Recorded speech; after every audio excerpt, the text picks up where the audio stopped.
Oiê! Estamos aqui com mais uma Mãe Tá Off pra vocês, diretamente dos estúdios da Inexperiência, comigo, Rúbia Baricelli. E comigo, Paola Guaraná. E se você tá assistindo a gente pelo YouTube, se inscreve no nosso canal, curte, comenta, compartilha. A gente faz o programa pra vocês. Então, a gente recebe bastante mensagem de pessoas que estão assistindo a gente no YouTube, que escutam a gente no Spotify. Então, participem daqui também. A conversa é com vocês também. Quanto mais vocês participarem do papo, mais a gente vai ter assunto pra conversar, mais troca a gente vai ter. Então, sintam-se à vontade para participarem também, para comentarem, para compartilharem o que acharem que é válido. É isso aí, se inscreva no nosso canal, segue a gente, tem o QR Code aqui que você encontra a gente em todas as redes. Se estiver escutando a gente no Spotify, não esquece de clicar nas 5 estrelinhas, que ajuda muito a gente na divulgação. E eu vou começar esse programa já agradecendo a Renko Produções, que deixa o nosso cenário muito lindo com esse painel de LED. Eles são nossos parceiros e caso sua empresa, você aí está procurando um painel de LED para deixar a sua empresa assim, mais fancy como o nosso estúdio, mais bonito, com essa harmonia que dá, tá aqui na descrição do vídeo, o contato deles. É isso, né? Os recadinhos dados? Achei chique esse fancy. Ah, é fancy. Eu sempre falo que é fancy. Ai, gente, eu não acompanho esse raciocínio. O QR Code. Você é chiquérrima, Rúbia. O que eu tô fazendo aqui, gente? E hoje estamos aqui com ela, que é a mãe do Luke e do João, cantora, compositora e produtora musical, Daniela Araújo. Seja bem-vinda, Daniela. Gente, eu tô muito feliz que eu tô aqui. Obrigada pelo convite. Feliz demais. Eu tive que trazer os meninos, né? Já tô lá embaixo jogando videogame. Então, realmente, eu não sei se a mãe tá tão off hoje. Daniela, fechamos a porta, o BO não é nosso. Exatamente. Fechamos a porta, as Mas crianças estão do lado de lá. Né? É um sentimento, filha, realmente, ó. Pronto. O BO agora é da produção. Aqui nós estamos off, com esse telão ligado, ninguém entra. Isso, mas adorei vocês são lindas. E eu tenho certeza que o papo vai ser incrível. Obrigada, uma honra ter você aqui também. Ô, Dani, deixa eu te perguntar uma coisa. Eu tava assistindo algumas participações suas em outros podcasts, li algumas entrevistas suas e tal, e vi um pouco sobre a sua adolescência, né? Que você disse que você era uma adolescente mais triste, meio melancólica, Sim, assim. bastante. Como é que foi a sua adolescência? Você tinha já esse sonho de família, de ser mãe, ou não tinha isso?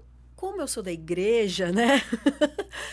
Eu acho que é inevitável, porque a gente cresce com esse senso familiar muito forte, né? Então, na minha casa, sempre foi tudo muito junto. Meus pais cantam, então a gente nasceu vendo eles cantando e cantando juntos, viajando juntos. E quando a gente, assim, se percebeu ali naquele contexto, a gente já começou a cantar também e já começou a viajar junto com eles. Então, com certeza, né? Desde criança eu sempre sonhei com muitas coisas e sonhei grande, né? Sempre sonhei grande, porque a gente aprende também a ter muita fé, né? Dentro da igreja, a ter fé que a gente vai conseguir, que a gente vai chegar lá, que a gente pode ser o que a gente quiser. E a minha mãe sempre fez isso comigo, sempre colocou no meu coração que eu poderia ser quem eu quisesse. Mas nem tudo são flores, né? Então, eu passei por um divórcio já e não foi muito legal, foi muito traumático. E eu acredito que quando a gente tem muitas ilusões, né, na nossa cabeça, ou quando a gente casa muito cedo, que é o que acontece às vezes na igreja. Você casou com quantos anos? Eu casei com 24 anos. Eu acho cedo, né? Tá. Eu, Daniela, acho cedo. Porque nem todo mundo tá pronto, né, com 24 anos. Antes dos 30, eu acho cedo, hoje em dia, né? Com a minha cabeça hoje, eu tenho quase 40, vou fazer 40 anos. E mais por isso. Tem pessoas, né? A gente não pode generalizar. Tem pessoas que com 24 anos estão mais do que prontas, já viajaram, não sei o que lá. Mas dentro da igreja, a realidade não é essa, né? Nós somos muito infantilizados pelos nossos pais, pela cultura mesmo da igreja. As pessoas não amadurecem tanto, né? Elas ficam um pouco mais para trás, em alguns sentidos. E eu acho que é porque a gente fica muito fechado, né? A gente acaba convivendo muito dentro da igreja ou só com pessoas da igreja. Acaba não tendo uma vivência. Experiência, né? Às vezes a experiência é mais do que a idade até, né? Isso. Acho que é mais sobre isso. Sim. E por conta disso, eu acabei trazendo muitos problemas, né, da minha infância, da minha adolescência para dentro do casamento, porque é falta de preparo. E aí aconteceu esse trauma. Muitas coisas aconteceram, né? Mas graças a Deus que a gente tem muitas chances, né, no decorrer da vida. E eu tive essa chance. Mudei todos os meus padrões, mudei todas as minhas crenças limitantes, né? Deixei para trás e comecei a me abrir para a vida, para outras experiências, para conhecer pessoas diferentes. E nisso eu conheci o meu marido, o André. Nessa fase que eu me desprendi do meu passado, tudo. Eu tinha 35 anos. E aí mas aí foi muito rápido. A gente já se casou, assim, menos de um mês. A gente se casou, foi um encontro mesmo, sabe? E logo fiquei grávida. Com 5, 6 meses de casados, eu já fiquei grávida. Porque eu tinha medo de talvez não poder ter filho. Aquela coisa, sabe? Acho que depois de uma certa idade, a gente começa, será que eu posso ter filho, né? Já tenho 35 anos, será que não vou deixar muito para trás, aliás, para frente? E daí, o Luca veio no mesmo mês que a gente combinou de começar a tentar, eu já fiquei grávida. Esse seu primeiro casamento durou quanto tempo? 6, quase 7 anos. Bastante. Durou, menina, mas... Aí você não cogitou ter um filho? Então, não, porque... Eu era muito nova na época, eu estava começando a cantar, né? Eu estava começando a gravar meus álbuns. Eu lancei meu primeiro álbum com quase 28 anos. Tudo foi mais da tarde. Minha vida, na minha vida profissional foi tudo mais tarde. E por conta disso, e o meu ex-marido também, ele era cantor, né? Então, ele viajava muito. Eu acho que só durou tanto porque a gente viajava muito, sabe? Porque ele ficava muito pra lá, pra cá. Só que quando se juntava, não dava certo. Era muito diferente. Nós éramos pessoas extremamente diferentes. Então, foi um casamento muito tóxico, sabe? Eu acredito que para ele também, porque acabou que eu fui me conhecendo. Quando eu saí da casa dos meus pais, eu tive a oportunidade de me conhecer, né? E aí ele viajando, eu fui ficando mais sozinha, fui entendendo quem eu era aos poucos. E a gente foi se distanciando cada vez mais. E até que chegou o momento em que foi insuportável para mim, quando eu fiz 30 anos. E eu já estava mais estabelecida, mais estabilizada. Também a gente, como mulher, começa a entender que a gente é capaz, que a gente pode trabalhar e ter o nosso dinheiro e ter a nossa independência. Tudo isso, sabe? Eu fui amadurecendo as ideias. E aí não deu certo mais, entendeu? Mas foi bem traumático. Então, quando você disse que foi traumático, você falou que tinha sido difícil. Quando você diz isso, você diz pela frustração de não ter dado certo? Foi traumático. Ou não, porque realmente era um relacionamento... Sim, foi traumático, porque foi um casamento muito baseado em traumas, né? Se a gente não se trata, se a gente não se conhece, se a gente não se cuida, se a gente não entende quem a gente a gente vai fazer escolhas erradas, né? E você escolher a pessoa que vai ficar com você, né, ser sua parceira, eu acho que é uma das escolhas mais importantes da sua vida, né? Porque você vai estar dividindo ali seus sonhos, é uma questão de energia, é uma questão de objetivos. Então, chega uma hora que o casamento, se ele não for mesmo de Deus para você, vai empacar toda a sua vida, todo o seu crescimento. E foi isso que começou a acontecer comigo. Eu comecei a crescer, mas algo me prendia, sabe? Algo me deixava triste, me deixava amargurada. Era como se eu tivesse num lugar onde eu não deveria estar. E era uma sensação mesmo de crise existencial constante, muito chato. E aí eu comecei a fazer terapia, comecei a entender que eram problemas muito antes, né? E para mim, o traumático, acho que o mais traumático foi eu entender que eu não tive maturidade nenhuma para lidar com a situação. Então, tudo que eu pude fazer de pior, as piores escolhas, eu fiz por conta da minha imaturidade, sabe? E quando a gente é imaturo, quando a gente não entende aonde a gente está e quem a gente a gente acaba culpando, né, as pessoas, acaba, enfim, responsabilizando os pais e os irmãos, a igreja.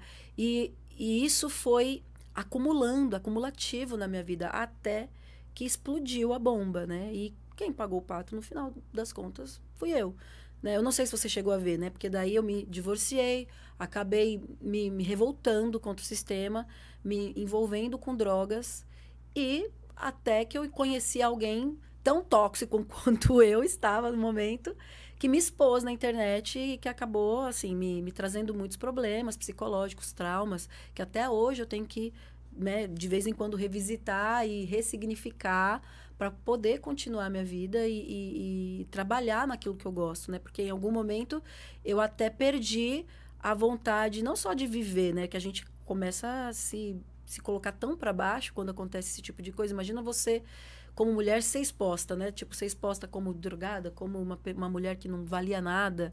Foi horrível, né? E no meio religioso é pior, né? Porque... Como é que foi isso? Foi horrível, menina. Foi assim, realmente Deus, ele preparou pessoas para me ajudar naquele momento, porque foi um momento que eu quis assim me esconder, né, de tudo, de todos, dos meus pais, porque foi uma vergonha também para minha família, né? Foi um peso que eu trouxe para eles. Então, eu assimilar tudo isso, né, e entender que eu ia precisar superar isso e de alguma forma continuar a minha vida, porque parar de cantar, nunca ia, isso nunca eu cogitei. Mas em algum momento eu pensei que a igreja e que as portas dentro do meu segmento iam se fechar. Mas não se fecharam, muito pelo contrário. Claro que sempre vai ter pessoas que julgam, sempre vai ter pessoas que não acreditam na sua recuperação, né? Que você se refez, que você se consertou, né? Como eles costumam falar. Mas, para mim, o mais importante é quem acredita hoje, é quem realmente abre as portas para mim e quem ficou do meu lado, né? Então, Deus, ele me mostrou, dentro de toda essa situação, que existem pessoas boas, existem pessoas que vivem o real propósito da igreja, que é ajudar, que é socialmente poder ali suprir a necessidade das pessoas, né? Não apenas a minha necessidade naquele momento, que era psicológica, emocional, mas eu precisava de um lugar para ficar, porque eu perdi tudo. Eu perdi tudo, gente. Eu estava comprando apartamento, perdi. Porque a minha agenda de shows eu cancelei tudo. Então, eu perdi meu carro, na época eu tive que vender meu carro, tive que entregar o apartamento que eu estava comprando, perdi o meu investimento, porque, né, eu fiz um investimento, não consegui, aí tive que pagar multa. Entreguei o meu apartamento, que eu morava no Rio de Janeiro na época, para poder voltar para São Paulo. E fiquei 3 meses na reabilitação. Fiquei 3 meses com a pastora Zenete, na época, que abriu as portas para mim. Na verdade, assim, o mundo inteiro veio atrás de mim para me ajudar, sabe? Então, isso foi me curando. Aquele sentimento de rejeição, sabe? E hoje, eu como mãe, entendo a responsabilidade que os meus pais tinham na época e como eles tentaram educar a gente, sabe? Só que cada um tem a sua maneira de entender as coisas. E hoje eu também entendo da minha responsabilidade como ser humano e que, de certa forma, muitas coisas eu levei muito pro pior lado, né? E a gente, como mãe, tem que prestar atenção nisso, né? Sempre. Como os nossos filhos estão entendendo as coisas, né? Lá em casa nós somos em 4.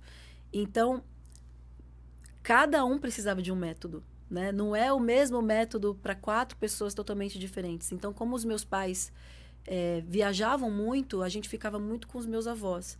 Então, tinha essa discrepância de educação, né? Quando era com os meus avós, era uma coisa.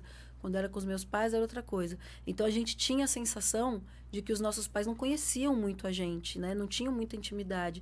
Daí, acaba que tendo aquela... Eu acho que nós que somos filhos, né? E quando a gente é novo, a gente não tem maturidade para entender certas coisas. E a gente que é pai, que tem que entender, né? Como que os nossos filhos estão lidando, se eles estão à vontade com a gente, se eles estão confiando na gente. Então, eu não desenvolvi uma confiança nos meus pais. Então, o casamento foi fuga, foi para eu, de certa forma, para eu sair de casa, né? Então, muitas pessoas na igreja casam para sair de casa. Você estava em São Paulo, aí em que momento que você foi pro Rio? Quando você casou, que você foi pro Rio ou não? Depois? Quando eu me divorciei. Tá. E sua família toda aqui em São Paulo? Para fugir, entendeu? Para poder ir, para ficar longe, para fazer o que quer, para ter uma liberdade que nunca teve. Tá, foi justamente para isso sim, que você foi. Sim. Então, a gente que é da igreja... E no momento que você já estava mais vulnerável. Totalmente vulnerável, tá. né? Tava totalmente machucada. Então, a gente que é da igreja, a gente tem que tomar muito cuidado com isso, né? Para não fazer... Eu tomo muito cuidado. Hoje, eu faço terapia, eu tento, né, de todas as formas, ser presente, primeiramente, né? Como eu sou cantora, eu não quero cometer o mesmo erro dos meus pais, que é não criar os meus filhos, não estar presente, não criar o vínculo com eles, que eu, infelizmente, não tive com os meus pais. O vínculo que eu tenho com os meus pais é hoje. E é muito legal como a vida tá me dando essa oportunidade de ressignificar as coisas, vendo os meus pais sendo avós, né? E também dando a oportunidade para eles terem essa experiência e aprender também muitas coisas, né? De poder estar com os bebês, porque a minha mãe não pôde ficar comigo bebê, não pôde ficar com os meus irmãos. Então, ela tá podendo fazer isso. Nesses 6 meses que eu fiquei lá com eles, né, perto, nossa, eu vi minha mãe se realizando, né? Dormindo com o João e dando uma madeira, coisa que ela nunca fez com a gente.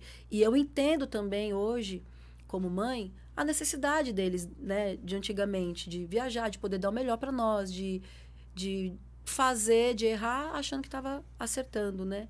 E entender também que eles eram resultados da educação deles, né?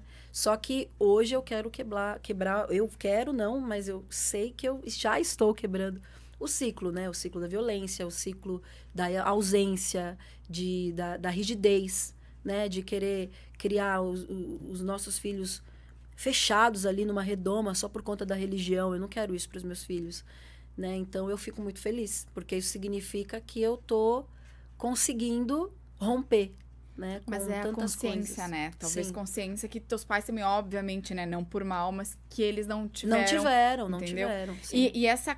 Você falou, né, que às vezes que a gente tende a responsabilizar alguém. Deve falar, a igreja, né, religião, os pais. Em algum momento, você culpou eles real, assim, ou não? Você tinha consciência, tipo, tudo foi sempre tentando acertar? Ou não? Veio a culpa valendo, assim? Sim, claro que veio. Eu acredito que eu não tinha muita consciência real, na época, do porquê das coisas. Era tudo muito confuso para mim. Mas eu tinha muito ressentimento. Então... esse ressentimento, de certa forma, foi como uma vingança, né? Eu acho que é inconsciente. Quando a gente vai se analisar e vai estudar e vai entender os nossos impulsos, de certa forma, eu entendia que era possível alguém me expor em algum momento, porque eu estava me colocando em risco o tempo todo ali. E eu sabia que isso poderia pesar para os meus pais, né? Porque eles são pastores, porque eles são da igreja. Como assim que a Daniela, filha do pastor fulano de tal, chegou nesse ponto? Então, de certa forma, eu entendi que foi uma maneira de me vingar, sabe? Lá no meu inconsciente, foi pra naquela atingir. época. Sim, porque eu estava muito machucada, né? Eu estava muito ferida e perdida de mim mesma, vivendo algo que eu sabia que não estava correto, mas sem saber como fazer. É triste, né? Mas, às vezes, a gente chega em pontos que a gente mesmo não entende como a gente é capaz. Mas a gente é, porque quando o ser humano está muito perdido de si, quando ele está muito angustiado, ele pede por socorro das maneiras mais estranhas possíveis, sabe? E eu acredito que foi a maneira de eu pedir socorro. Eu estava muito cansada.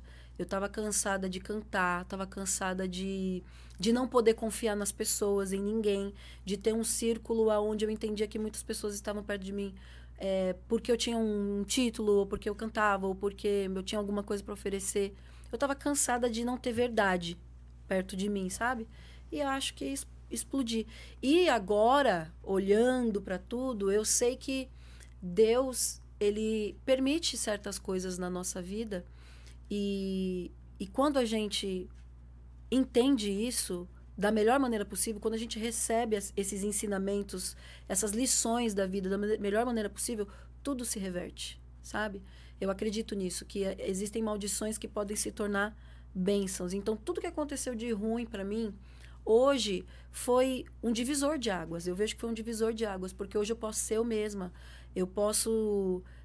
falar daquilo que eu acredito sem medo de ser feliz, de poder realmente me mostrar para o mundo, sabe? E uma das maiores, acho que muita gente concorda comigo, os maiores desafios para uma pessoa que é cristão, né? Que cresce com esse peso, porque chega a ser um peso, com essa responsabilidade do mundo estar olhando e falar, mas não é crente? A gente tem, às vezes, esse peso de cobrança, de todo mundo procurar uma perfeição na gente, e aí a gente acaba sendo hipócrita, porque a gente não consegue admitir quem a gente é para as pessoas, porque precisa mostrar sempre que é alguém melhor do que todo mundo. E não é. A gente não é melhor do que ninguém, muito pelo contrário. Hoje eu entendo que eu só permaneci na igreja porque eu teria todos os motivos para sair. Mas eu só permaneci na igreja porque eu quero servir, eu quero ser um exemplo para as pessoas, eu quero mostrar para as pessoas que é possível você superar todas essas amarras da alma. E Deus, ele não tá aqui para você para te colocar um monte de regras e você seguir coisas que humanamente falando são impossíveis. Não, ele tá aqui para te amar. Ele tá aqui para te convencer de que você é amado, porque os nossos maiores problemas são esses, são na alma. Não é você não fazer uma tatuagem ou não pintar o cabelo de alguma coisa, sabe? Isso não faz sentido, né? O que faz sentido é a gente tentar ser melhor. E ser pessoas boas, às vezes, não é fácil, né? A gente vencer a nossa mágoa, o nosso rancor, vencer a raiva, a gente ser honesto, a gente ser pessoas que faz o bem, que é generoso. Isso não é fácil, né? Quando nossa vida fica cheia de coisa para fazer, vai ficando cada vez mais difícil a gente pensar no próximo. Então, hoje eu permaneço por isso. E esse perdão com os seus pais, você acha que ele veio de terapia, de consciência, ou de repente você acha que a sua maternidade pode ter também? Totalmente, totalmente. Eu me descobri outro ser humano. Gente, como é um presente a gente poder ser mãe, né? É um presente muito grande, porque eu sou outra pessoa. Eu acho que muda a perspectiva. Totalmente. Eu acho que é a perspectiva. A gente fala muito isso, né? Como a gente começa a enxergar a nossa mãe, também o nosso pai, né? Mas estamos falando aqui de mães. A nossa mãe com um outro olhar, né? A Rubia fala, cara, eu dou aval para todos os erros. Todos os erros. Porque a gente sabe que sempre foi tentando acertar, né? Sim, então, sim. como esse... E a gente como mãe também, né? Eu vejo a Helena, ela é muito pelo exemplo. Então, eu sempre tô tentando acertar, assim. Se eu parava numa vaga que não podia, hoje eu não faço mais, entendeu? Eu sou muito consciente do Eles que é não certo fazem e a gente errado. querer ser melhores? Sim, muito. Eles copiam tudo. Meus filhos copiam tudo. Tudo. A maternidade é um super curso de autoconhecimento, se não maior, né? Porque a gente intensifica, faz um intensivão. Sim. E assim, como eu fui mãe tarde, né? Não tarde, eu acho que foi no tempo certo, mas o que eu quero dizer é que mais tarde do que a maioria das pessoas, pelo menos na igreja, tem filhos. A minha mãe teve filho com 18 anos. Gente, imagina. Então, tudo isso pesa, né? Depois que a gente se torna mãe... Maturidade, né? Eu olho pra minha mãe e falo, gente, coitada, tipo, 18 anos, que uma pessoa de 18 anos vai entender, né? E assim, graças a Deus que ela teve a minha avó. Então, depois que eu me tornei mãe, tudo que era meio estranho pra mim, que eu falava, poxa, ela me deixava muito com a minha avó, pô, minha mãe isso... Perdoável, e assim, hoje é uma bênção, né? Eu penso, caramba, que lindo, porque hoje ela faz o mesmo por mim. Né? E não só a minha mãe, mas a minha sogra, que eu tive uma sorte muito grande de ter uma sogra extremamente participativa, ela é psicóloga.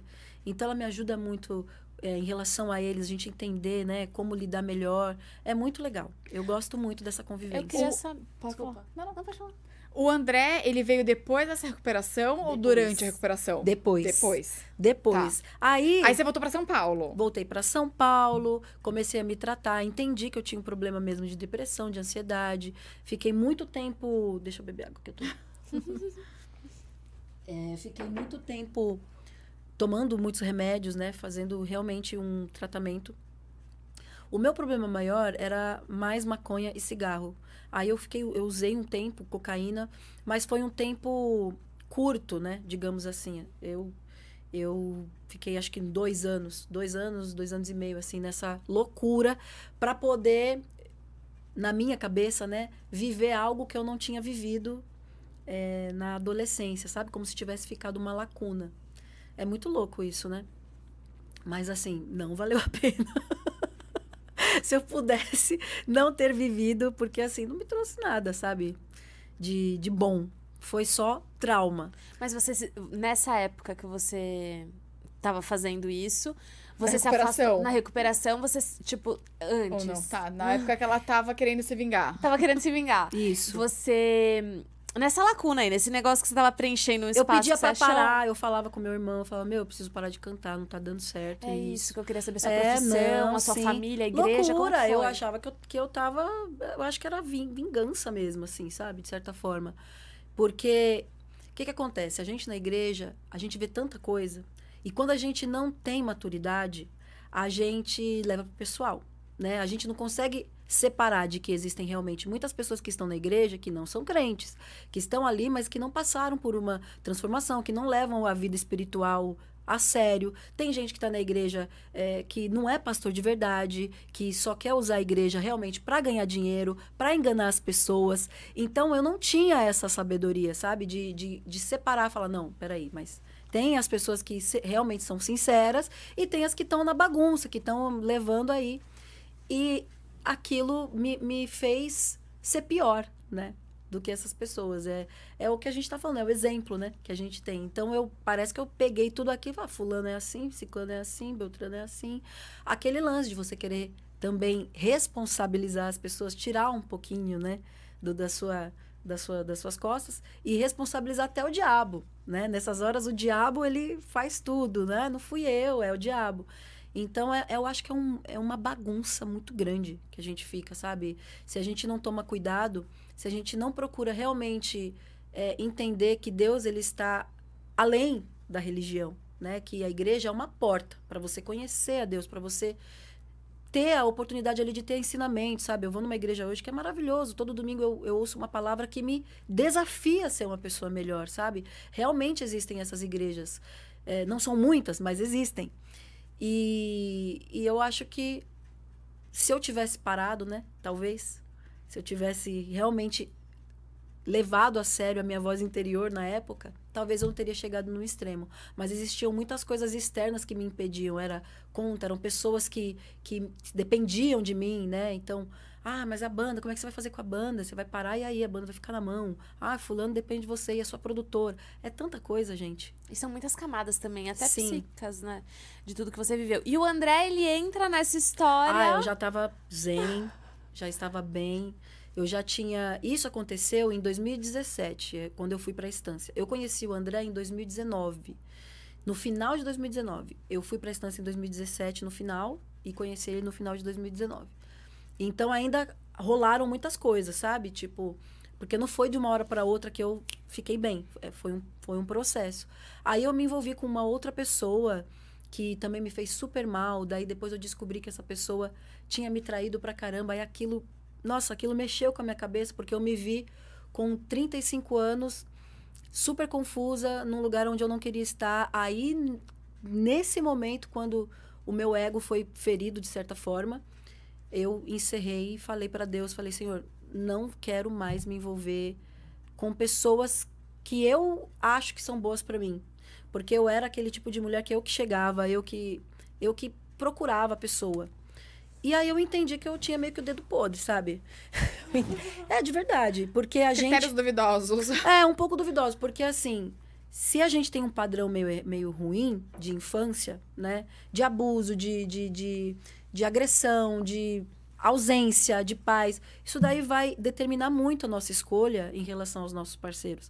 E aí foi quando eu entendi isso, e aí eu falei para Deus, Senhor, não vou mais, eu vou focar no meu trabalho, vou viajar, vou gravar em espanhol, que era uma coisa que eu queria muito. E aí comecei a ir para Colômbia, fui para República Dominicana, desfoquei, sabe? E aí foi quando eu conheci o André, quando eu voltei. Posso te interromper rapidinho? Isso aí que você falou eu acho muito legal, porque eu acho que é o que baseia a nossa régua, né? Então, a gente até fala hoje, né? A forma que a gente lida com os nossos filhos, que a gente trata os nossos filhos, o quanto é importante para eles verem, e falam-se muito, né? Tipo assim, para eles saberem que não é para aceitar nada menos do que isso. Exato. Então, eu acho que o primeiro tratamento que tem em casa, de novo, no seu caso, não foi por mal, nada óbvio, lógico, né? A gente já entendeu. Mas isso determina o que a gente aceita. A régua que você vai colocar de parâmetro, e né? Até hoje, às vezes, eu me vejo... E até hoje, às vezes, eu me vejo, inclusive, como mãe, com uma certa dificuldade de me impor, ou de falar a minha vontade, ou de não aceitar certas coisas, sabe? De tomar a minha autoridade para mim mesmo e assumir isso. Peraí, as pessoas têm que me respeitar.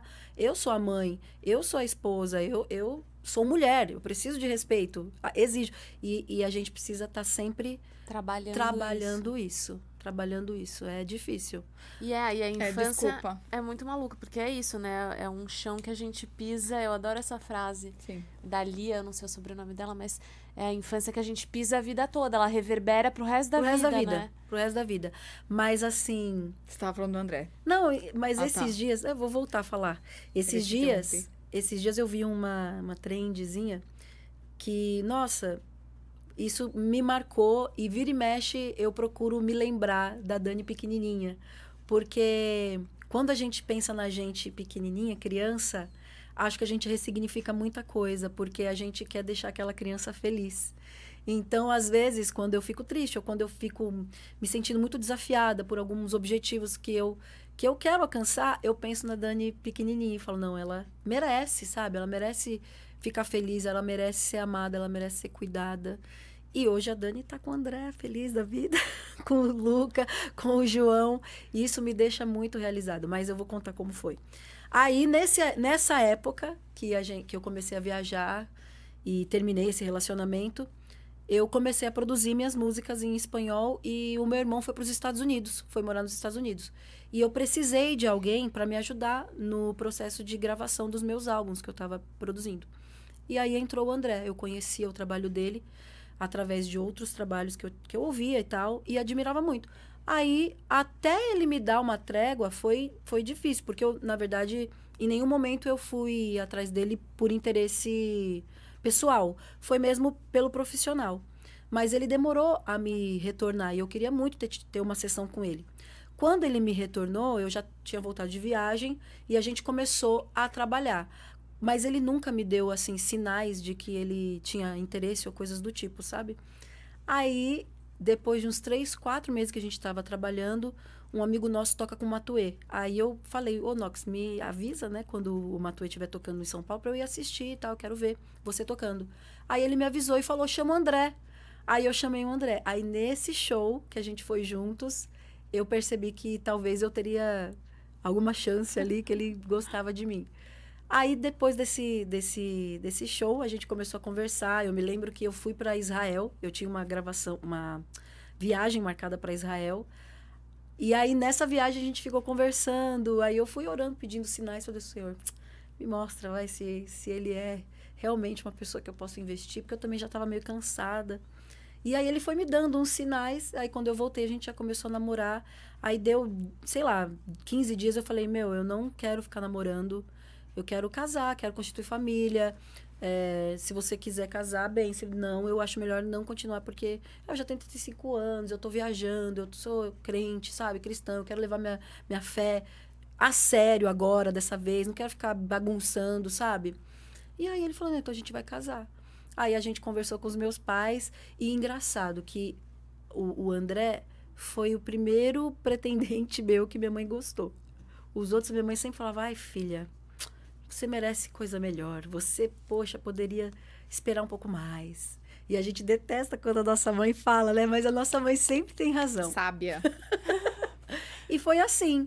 E aí, tive o Luca 5 meses depois. A gente já quis filho. E ele sempre falava de filhos, o André.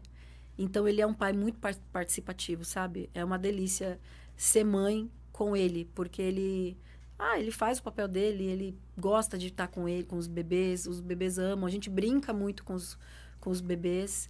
E, gente, é uma delícia. Eu curto bastante ser mãe. Nasceu primeiro o Luca, depois o João. Sim. O Luca, os seus pais hoje moram fora, né? Sim, mas o Luca eles pegaram bastante, assim. Aqui? Aqui. Aí já o João, não. O João, a minha mãe, ela tava aqui? Acho que minha mãe nem tava mais aqui. Já tava lá fora. E quando eles foram, você sendo mãe, foi tipo, mãe, fica. Foi, porque minha mãe me ajuda muito. Minha mãe, assim, quando eu queria, mãe, vou ficar o final de semana com o André.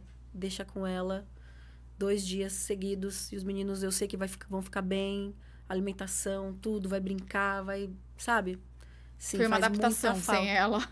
Ainda tá sendo, viu? Eu ainda, às vezes, ligo pra ela, dou uma choradinha de leve. E não é logo aqui, né, gente? Tá lá no Texas, não é aqui, né? E os meninos sentem muita falta, né? Eles ficam choramingando. Saudade da vovó. Mas os meus sogros, eles são muito participativos. É que a minha sogra trabalha muito, né? Não é como a minha mãe, que a minha mãe, o trabalho deles, né, de pastoreado, geralmente é de final de semana lá, né? E um dia da semana que tem o culto e tal. Mas se eles estivessem aqui, eles não estariam com igreja. Seu irmão tá lá também ou tá aqui? Então lá, Seu irmão tá lá ainda também. E você passou 6 meses agora lá.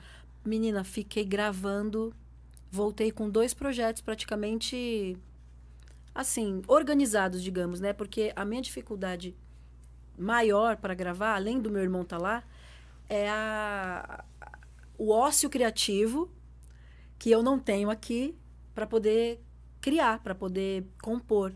Então, com a minha mãe lá, eu pude fazer isso, né? Porque eu precisava tirar pelo menos 2 dias da semana para poder compor, para poder pensar em nada, né? Compor tem muito a ver com você estar com a cabeça um pouco vazia. E com essa vida com 2 bebês, não tem como, né? E aí, aconteceu o que eu falei para vocês no começo. Eu tava comentando, gente, com elas, que antes de a gente viajar, aconteceu algo muito triste com a gente, que é a nossa babá que faleceu. E, nossa, foi um choque horrível. Ela faleceu assim do nada. Ela não sabia que ela tinha um problema.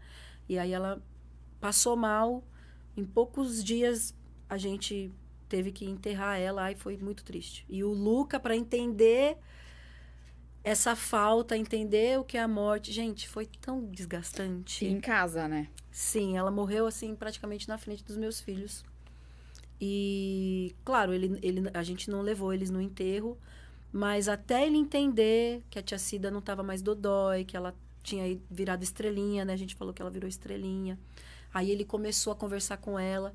Quando a gente estava voltando pro Brasil, eu comecei a falar para ele que ela não estava mais aqui, porque eu percebia que Rolava essa expectativa. Tava com a expectativa.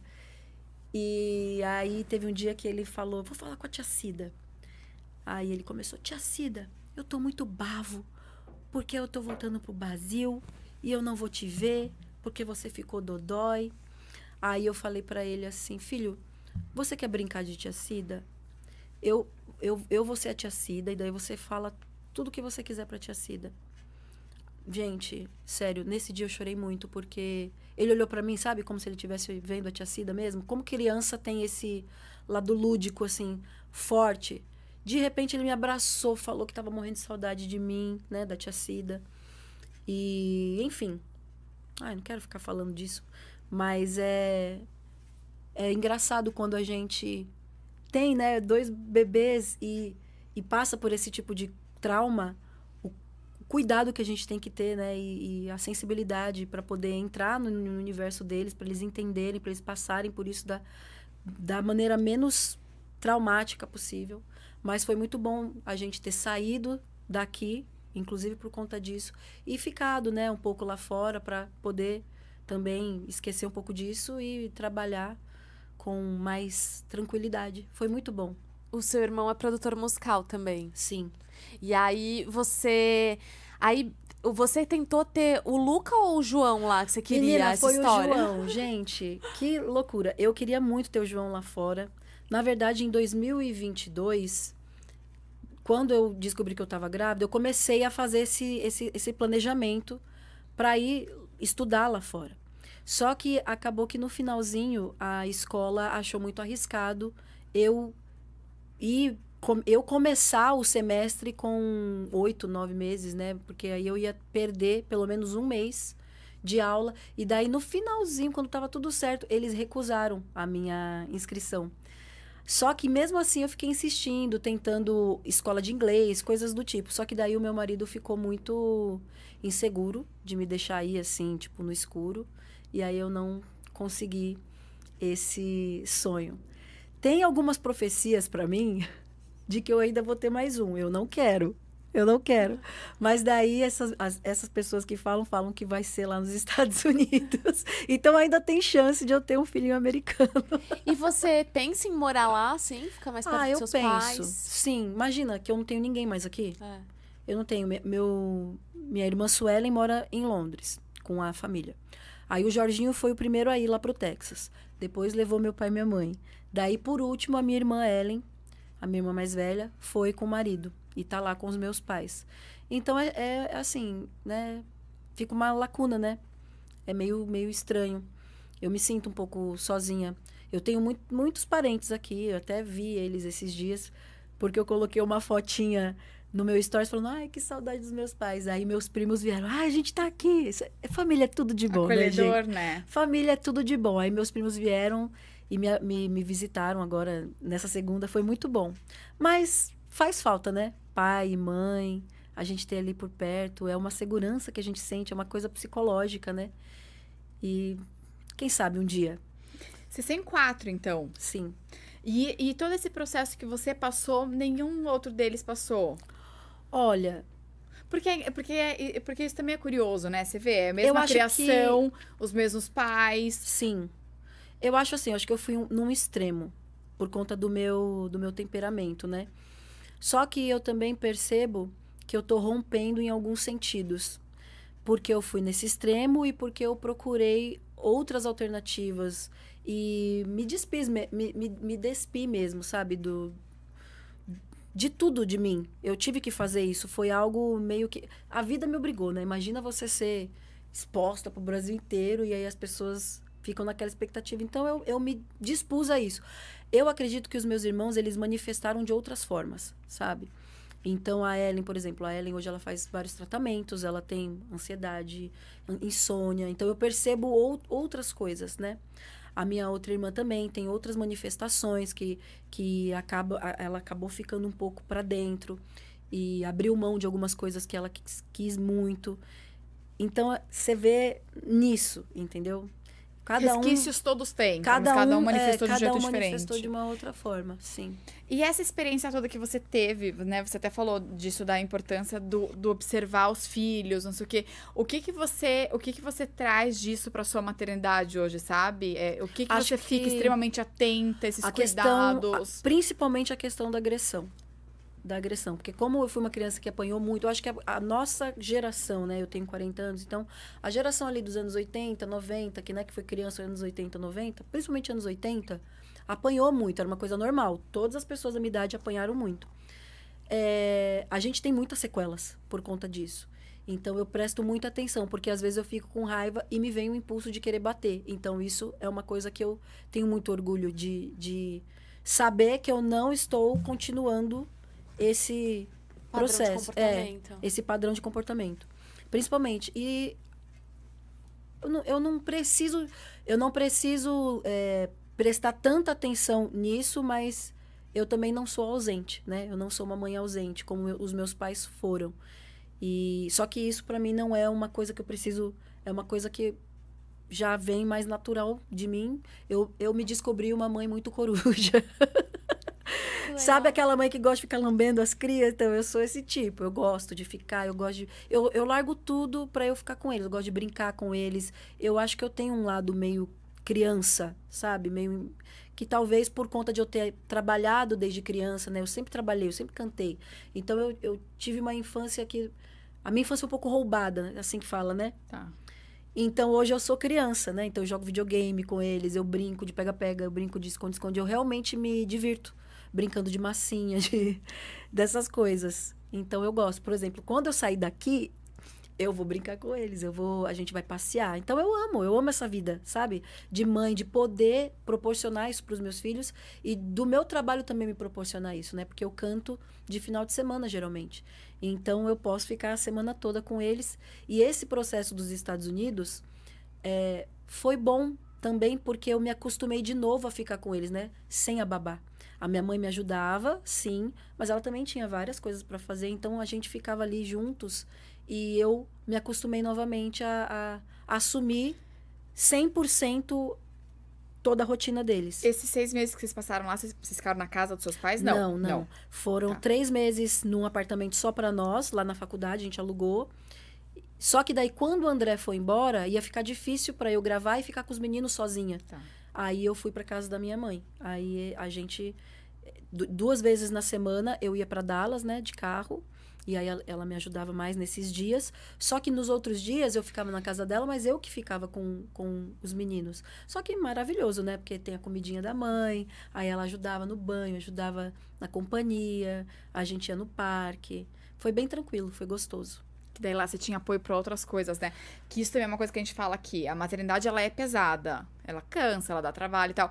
Mas o problema, não sei nem se é essa palavra, né? Mas o que consome, vamos supor, né? Vamos falar assim, não é só ela, né? É esse monte de outras coisas que você precisa fazer também junto com a maternidade, né? Eu, por exemplo, a gente que trabalha, mesmo que tenha uma autonomia, uma certa autonomia, eu cheguei no ponto que eu aceitei acordar às 6:30 da manhã para eu poder fazer as minhas coisas. Não sei como é que vocês fazem.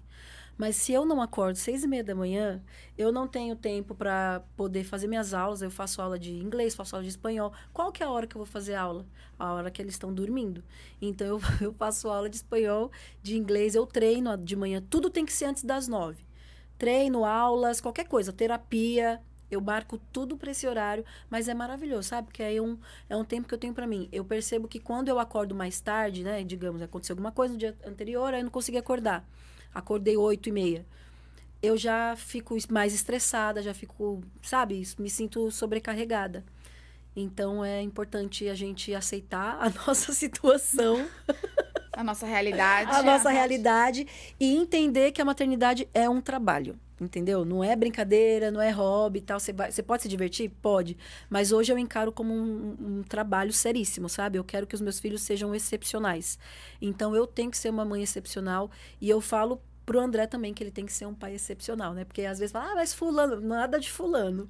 A gente tem que querer ser excepcional. Se a gente quer seres humanos excepcionais, a gente tem que ser excepcional também.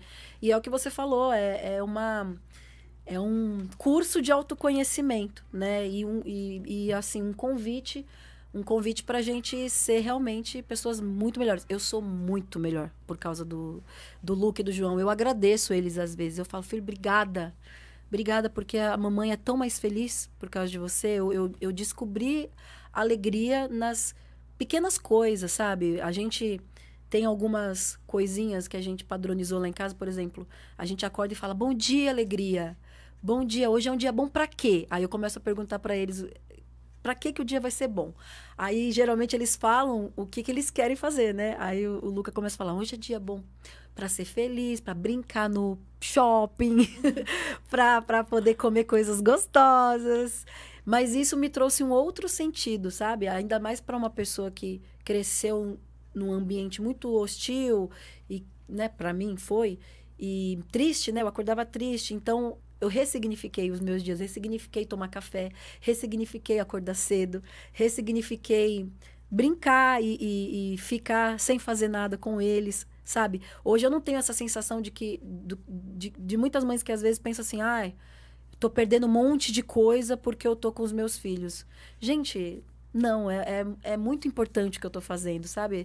É curtir também o momento presente e fazer com que seja o mais prazeroso possível pra mim também, sabe? Então, é o meu celular que tá fazendo isso. Eu acho que é. Sabe o que eu ia te perguntar? Quer atender? Pode atender. Não é celular, não. Não é telefone, não. É alguma notificação aqui. Nem percebi que eu tinha. Desculpa. Imagina. Sabe o que eu queria saber? Eu queria saber da sua gravidez, assim. Gravidez, puerpério, amamentação. Eu adoro relato de parto. Eu sempre falo aqui que, assim, cara, as pessoas falam... foi um absurdo. Eu parecia que eu tava no manicômio. O meu relato de parto. Nossa, a gente riu muito no Instagram, eu lembro. Que eu contei, porque ficavam perguntando. Eu falei, gente, eu vou falar real, né? Não foi nada poético. Foi horrível, horripilante. Assim, gente, a gravidez, quando é o primeiro filho...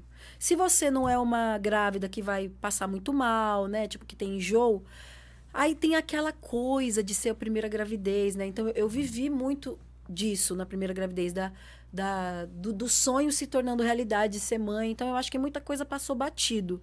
Eu não me incomodei tanto com a gravidez. Agora, o puerpério e algumas coisas que eu tive um problema. Eu lembro que eu fiquei uma semana internada antes, que eu tive um cisto na virilha. Gente, eu não podia andar, porque quando você tá grávida, os médicos ficam com medo de infeccionar, umas coisas assim, né? Ai, foi horrível. Eu engordei mais de 30 quilos. Na do Luca.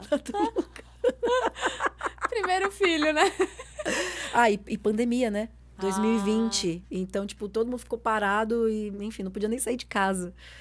Aí, que mais? Sim, Aí, na pandemia todo mundo já engordou só imagina só pra lá. grávida. Eu fiquei Só meio tá vivendo depressiva aquilo. também. Eu lembro que no começo eu fiquei meio depressiva. Aí o obstetra me passou um remedinho meio que natural. Aí funcionou pra mim.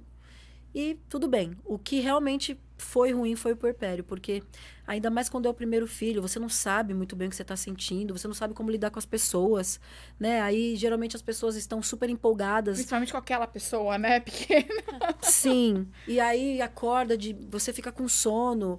Eu acho que o meu maior problema foi o lance da tristeza. Não sei se vocês tiveram isso. Tinha. Eu me tinha senti muito depressiva no puerpério, assim. E eu não me senti confortável para falar e nem para as pessoas respeitarem um pouco o meu espaço. Eu lembro que eu pedi para minha mãe ficar comigo na casa da minha sogra, porque na época a gente estava esperando o apartamento ficar pronto. Enfim, foi assim, meio tumultuado. Só que todo mundo foi muito ótimo com a gente na época, sabe? Mas mesmo todo mundo sendo ótimo, a mãe fica um lixo, né, gente? Acho que não tem solução para esse momento. Qual seria a solução? A gente se isolar? Acho que é pior. Acho que tudo vai incomodar a gente de alguma forma. Porque é uma questão hormonal, né? Tipo, a gente não consegue controlar. Não é uma coisa que a gente vai tomar um remédio ali e vai... Não, é um processo que tem que esperar passar. Mas eu me senti muito solitária e muito triste. E você ficou na casa da sua sogra, é isso? Uhum. E aí sua mãe ficou lá também ou ela ia de a vez minha em mãe quando? ficou e a minha sogra não ficou. A minha sua sogra... sogra saiu de casa? Você vê como que minha sogra é. Olha o nível Mentira! Sério. Minha sogra emprestou a casa, aí minha mãe ficava a semana toda. Ai, Dani, ó. Ela é incrível, tô te falando.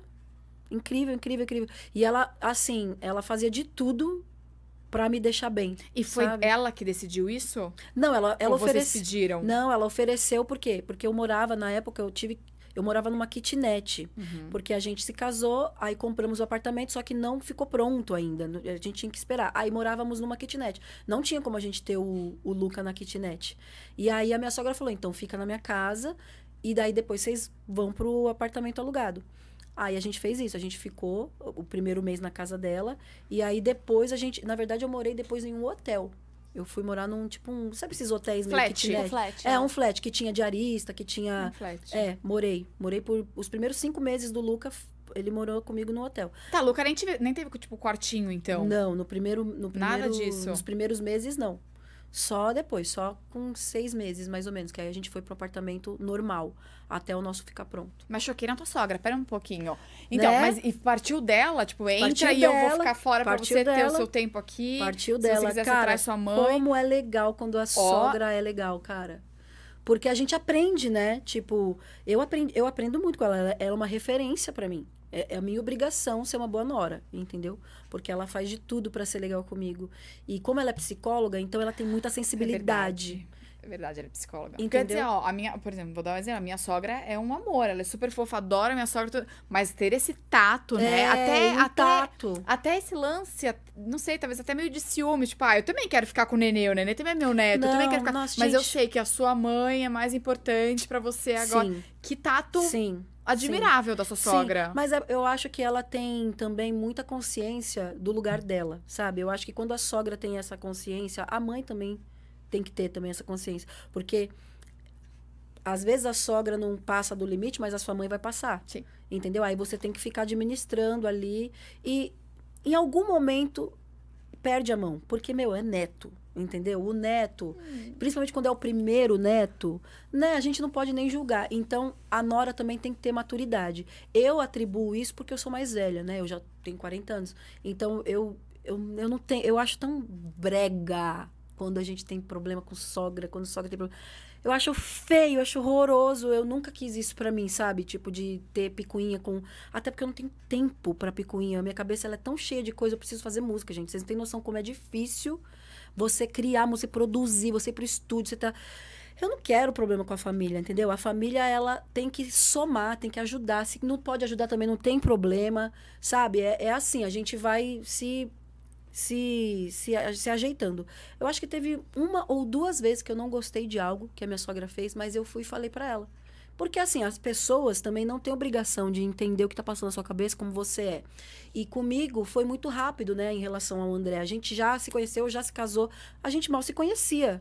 se for parar pra Menos pensar. ainda a extensão, né? A gente mal se conhecia. Então, aí eu lembro que teve um negócio que ela fez, eu falei pro André, eu falei, poxa, mano, não gostei disso, né? Achei que passou um pouco. Aí ele falou, fala com ela. E aí eu falei também. E o André, ele também é muito de, tipo, não ficar no meio, nem ficar se metendo, não ser louco. Porque o marido também tem que se colocar, né? De uma maneira que traga respeito pra você, né? Porque você tá chegando agora, você é nova e tal. Tem aquele lance, né, de adaptação. E eu sou um pouco mais fechada na minha, entendeu? Mas assim, depois também que pega confiança, fica maravilhoso e aí a gente se dá bem, sabe? Eu gosto muito da minha sogra e do meu sogro também, eles ajudam bastante. Inclusive hoje, a gente tá com essa mala grande porque eu e o meu marido, a gente tem toda semana não, mas pelo menos de 15 em 15 dias o date. A gente entendeu que a gente precisava fazer isso porque tava só filho, né? Começa a ficar só os bebês. Aí tem sempre uma sexta-feira que ele me convida para um date. Aí hoje ele me chamou e a minha sogra vai ficar com eles.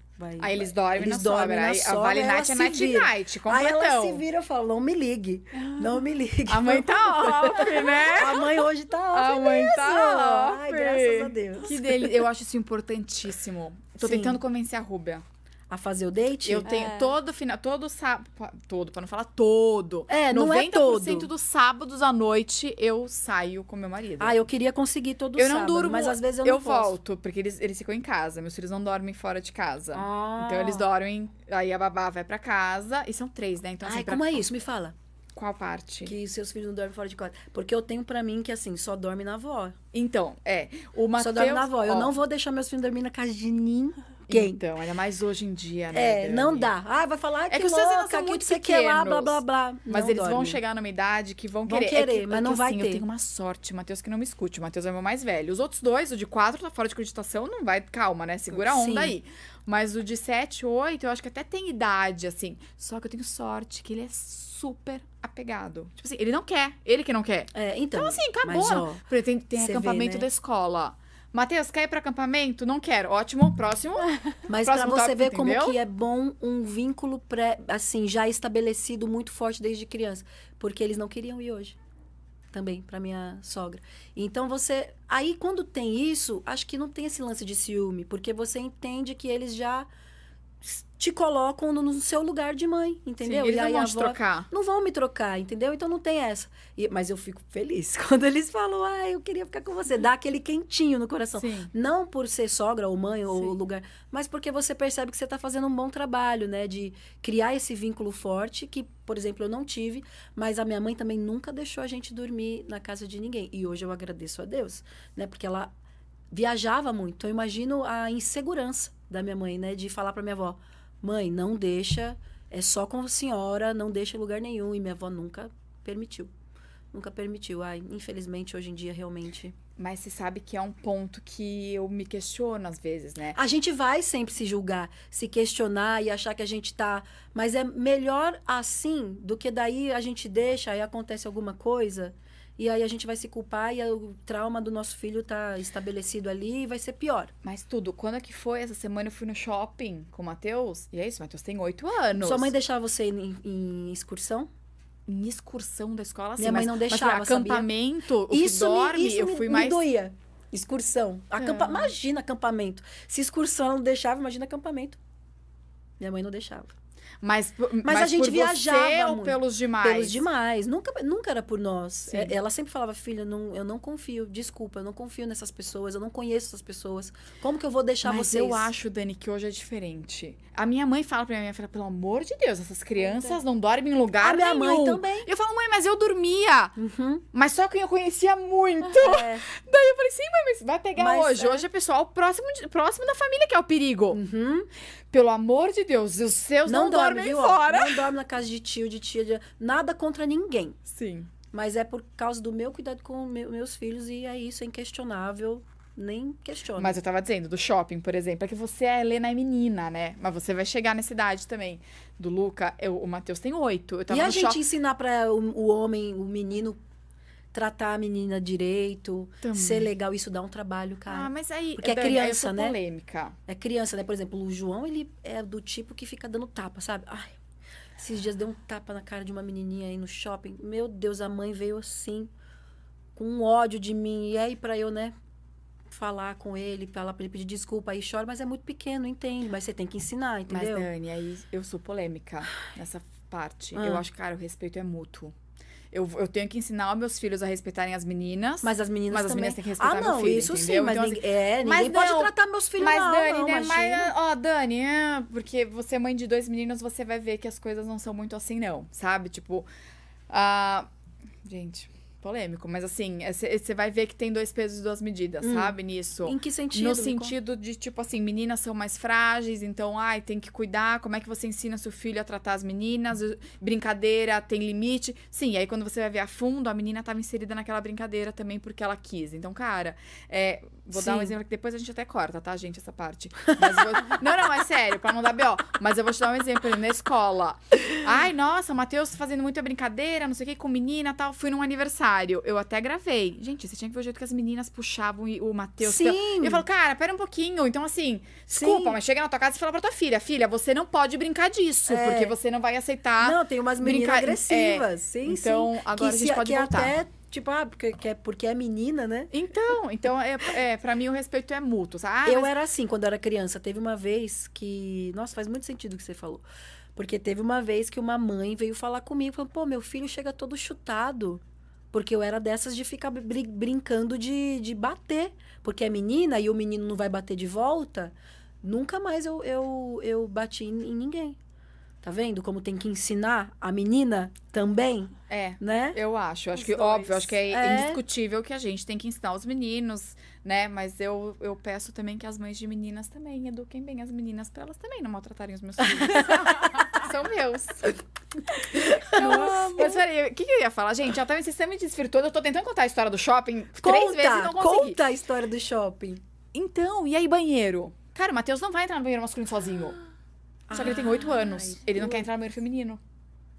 Ele fala, não, é de menina, é de mulher, eu não vou entrar. Eu falo, cara, você não vai sozinho. Você acredita que o Lucas já começou a questionar isso pra mim? Porque isso aqui é um problema, Dani. Porque assim, cara, eu não vou. O Matheus não vai entrar no banheiro de shopping masculino sozinho. Ainda mais aqueles banheiros que tem um monte de cabine que você... Credo. Cara, como é que você faz? E a higiene Mas também. aí sabe o que eu faço? Aí é que assim, tem alguns shoppings que tem os banheiros família. Eu vou nesses quando é família. Então, e aí teve um que a gente tinha uma cabininha lá da família e ele foi. Mas tem lugar que não tem, né? Que é banheiro feminino e banheiro masculino. Cara, ele vai entrar comigo no banheiro feminino até 15 anos de idade. Vou fazer o quê?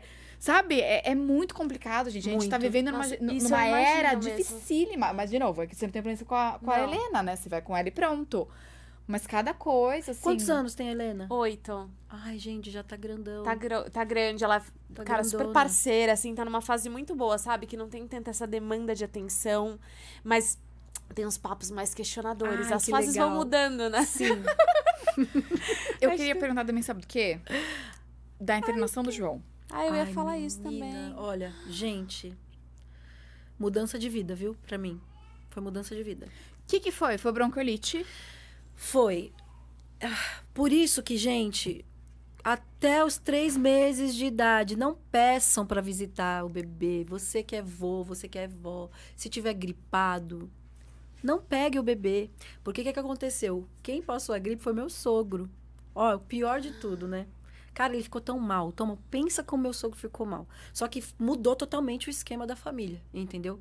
Porque o que acontece? Com o Luca, a gente não teve essa preocupação, porque era pandemia. Então, praticamente ninguém via o Luca, né? Nem nos primeiros 3 meses, nem depois. Porque todo mundo ficou ali enfurnado, tava proibido de sair. Só que no João, a gente perdeu a mão. Tipo, no primeiro mês, as pessoas já começaram a visitar ele. E aí, quando eu percebi que ele tava tossindo, tipo, imagina, 2 meses tossindo estranho, eu levei para o hospital. Só que a médica mandou voltar com Tilenol, nem fez nenhum exame. E assim... E ele com febre. E ele com febre, então, com 2 meses e meio. E dizem que com menos de 3 meses, febre é hospital, né? Pra você ver como que a gente tem que... Sabe, eu aprendi tanto nessa fase, porque... Hoje, quando eu chego no médico, eu peço o exame. E não tem quem fale, tipo, não sei o que, ela tá com febre. Não, eu quero o exame, eu quero que veja, assim, o pulmãozinho dele. E aí, inclusive, esses dias ele ficou ruinzinho. A primeira coisa que eu fiz foi... Não, tá com febre, tá com tosse já desde 15 dias. faz o exame. Porque tem médico que não quer fazer. E essa médica não fez, eu voltei para casa. Aí, um dia depois, eu percebi que ele estava com quase 40 graus de febre. Com Quase 2 meses. convulsionando. Quase convulsionando. Aí, eu já fui pro médico de madrugada e de lá não saí mais. Gente, foi horrível, porque o convênio arranjou uma desculpa lá para não internar meu filho. Eu tive que ir pro SUS. Olha todo o que eu passei. Tive que ir pro SUS. A minha sorte foi que eu conhecia Santana de Parnaíba. E lá era um hospital infantil muito bom, porque minha mãe morava em Santana de Parnaíba e ela levava lá. Então, eu observava e falava, nossa, parece particular, que demais, esse aqui é top. E de lá, eles mandaram para UTI de Itapevi, que também era uma UTI filantrópica. Não era só do SUS, era filantrópica, então era referência, sabe, de UTI. E assim, hoje eu percebo que foi Deus, porque se ele tivesse ficado naquele hospital, que inclusive eu estou processando, talvez ele não teria sobrevivido, porque ele quase morreu. Ele teve sepse, ele teve choque... Anafilático, alguma coisa assim. Eu não lembro. Ele teve várias coisas. Ele chegou lá agonizando, entendeu? Trouxe problemas com assistência social. Eu tive que fazer visitações com assistência social, porque eu tirei ele do particular para levar pro SUS sem ambulância, então eles acharam irresponsabilidade minha, mas quem tinha falado para eu fazer isso foi o próprio médico. Um próprio médico falou assim, ó, a ambulância vai demorar. Se eu fosse você, eu já levava agora. Imagina a minha agonia, tipo, do médico falar isso. Por exemplo, isso já era bronquiolite? Já era pneumonia. Pneumonia. Você via a dificuldade de respirar, por exemplo? Eu via, mas eu não identifiquei, Tá. né? Aí, quando eu levei e a médica tirou o raio-x, aí ela falou, ó, já é pneumonia, então vai ter que internar. Aí eu comecei a correr com os papéis, só que eles não autorizaram. Então eu fiquei o dia inteiro ainda nessa. Aí eu fui à noite, eu desisti, eu falei, gente, não vai dar certo, eu vou processar, ok, processa, mas meu filho não pode morrer. Aí eu fui, e ele ainda ficou quase 3 dias no hospital, internado. Só que aí no 3º dia eu já comecei a chorar, porque eu tava vendo ele desfalecendo, né? E nesse hospital, 2 crianças morreram.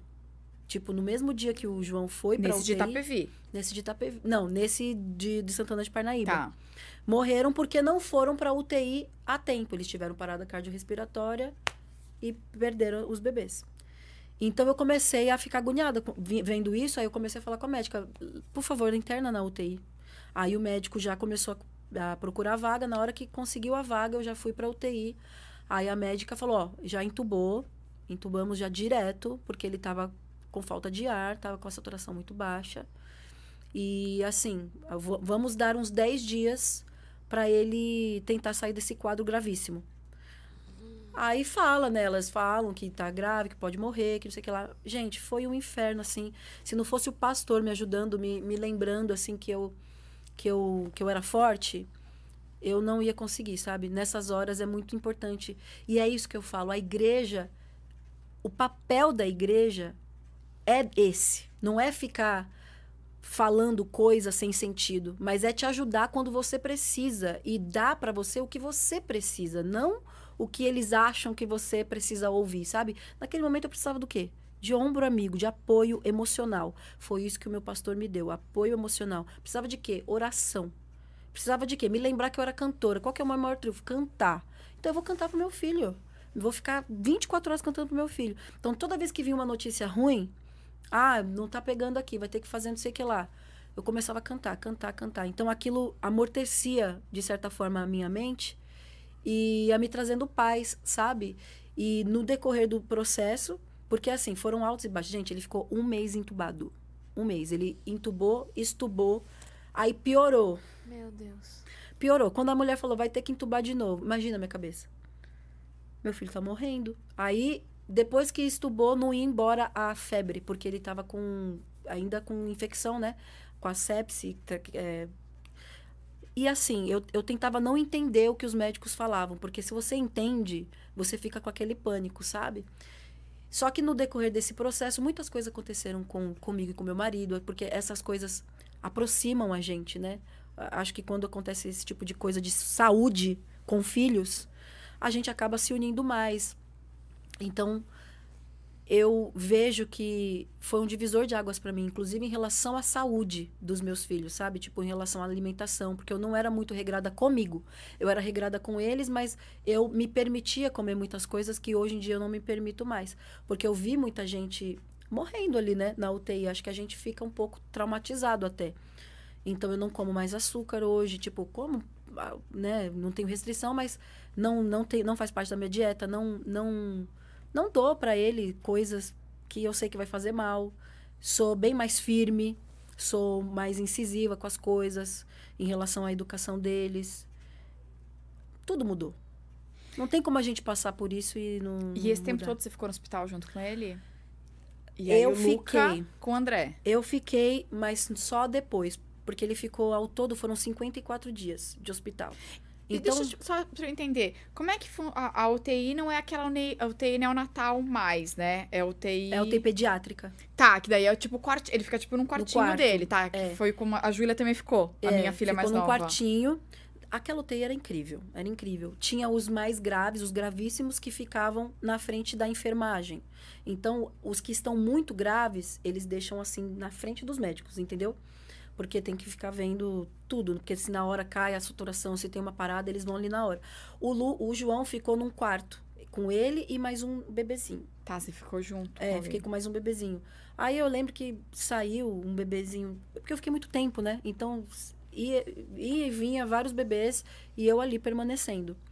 Quando ele estubou e entubou de novo, eu comecei a entender que eu precisava ficar. Eu não sei explicar, gente, mas quando outra pessoa dormia com ele, ele piorava. Eu não sei explicar isso. Até que uma amiga minha, pastora, falou pra mim, falou, você tem que ficar com ele. O seu outro filho tá bem. Deixa o seu outro filho com essas pessoas que estão indo pro hospital. Seu sogro, sua sogra. Você tem que ficar com seu filho. Seu filho tá precisando de você. Você tem que ficar cantando, você tem que ficar pegando a mão dele. E aí eu fiz isso. Aí eu tive que abrir mão de ficar com o Luca para ficar com o João. Foi horrível, né? Nesse sentido, assim. E, enfim, fiquei mal do braço. Eu lembro que eu fiquei com um tendinite, porque você fica dormindo numa cadeira, né? Mas aí ele começou a melhorar. Olha que loucura isso. Eu não sei explicar, né? Mas eu acho que existem coisas que só Deus explica, né? E eu também entendo que era um processo que eu tinha que passar também, que eu não podia ficar passando para outras pessoas. Eu tinha que viver aquilo. Tanto que eu pedi para minha mãe voltar dos Estados Unidos para me ajudar. E ela voltou, só que quando ela chegou aqui, ela descobriu que ela estava com Covid. Olha que loucura. E daí ela não pôde me ajudar. Caramba. Sabe? Então, assim, eu comecei a entender que talvez eu mesma que tinha que ficar ali com ele. É claro, depois que minha mãe se recuperou, eu já estava na pediatria. Aí, os últimos 10 dias, ela conseguiu me ajudar. Ela ficava lá de dia e eu ficava revezando. Porque na UTI não é tão desgastante para a mãe, porque você não pode nem mexer no bebê. Eu não sei se vocês sabem. Você não mexe no bebê, você não dá banho, você não pega no colo, nada, nada. Você quer fazer um carinho, você faz, você canta, mas você não pode mexer. Agora, na pediatria, sim. Na pediatria é você que faz tudo. Você dá banho, você troca, você dá os remédios. E aí você conseguia fazer isso com o seu filho, com o João? Aí na pediatria... Sim. Ai, mas eu já estava exausta, gente. Exausta, Nossa, exausta, imagino. exausta, exausta. E assim, o meu pastor falava assim, você só vai sair desse processo quando você entender tudo que Deus quer que você entenda, quando você viver tudo que Deus quer que você viva. Daí você vai sair, porque o seu filho não vai morrer. Então, isso dava muita paz e força para mim, para eu viver aquilo, sabe? Mas, Dani, eu falo uma frase que a Júlia ficou também, né? Quando ela tinha 3 meses, ela pegou bronquiolite e ficou uma semana no hospital também. Aí era um pouco diferente, não sei. Ela ficou na UTI, mas aí a UTI era um quarto. A particular, né? E quando ela saiu da UTI, vamos tirar hoje ela da UTI. A diferença é que eles tiram a máquina do quarto. É a única diferença. Falei, tá, mas a gente vai pra onde? Não, vocês vão continuar aqui, mas ela vai deixar de ser monitorada 24 horas por dia. É só isso. Até. Então, a gente continua no mesmo quarto, mas é isso. Então, assim, eu podia pegar ela, tá? Mas assim, quem dava banho era hospital, quem dava remédio era hospital, era tudo hospital. Mas eu podia pegar no colo, podia brincar, enfim. 3 meses, nem interagia tanto assim, né? Sim. Mas, enfim.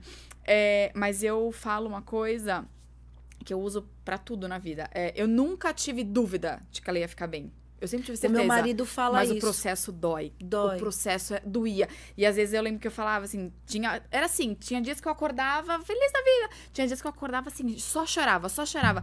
E eu lembro que me incomodava as pessoas, calma, vai ficar tudo bem. Eu falei, eu sei que vai ficar tudo bem. Mas tá Mas tá difícil. doendo, sabe? Tipo, esse medo, o olhar pra ela ali com agulha, ela também tinha saturação super baixa, com oxigênio, não sei o que. Eu falei, gente, o processo Gente, dói. a Por mais que a pior gente saiba que coisa- vai resolver, dói.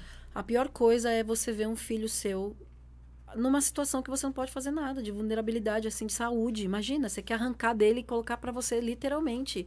E você não consegue, né, salvar, tirar, tipo, passar lá pra frente e ter que viver tudo aquilo. E muitas vezes as pessoas julgando, muitas vezes as pessoas, né, tipo, exigindo certas coisas de você, dói. Mas eu esqueci de falar uma coisa pra vocês, extremamente importante, do nascimento do João. Que eu passei por uma violência obstétrica, eu processei o hospital e ganhei. Queria falar isso porque, né, Foi o médico público do de plantão? vocês é muito importante isso. Foi o médico de plantão, pelo convênio, porque o Luca eu fiz diferente. Foi um convênio, mas foi diferente. Então eu fui pro Samaritano. Uhum. Lá é maravilhoso, né? Não tive problema nenhum. Foi incrível, não tem o que falar. Esse eu fui no Nossa Senhora do Rosário, na Zona Norte, não sei se vocês conhecem.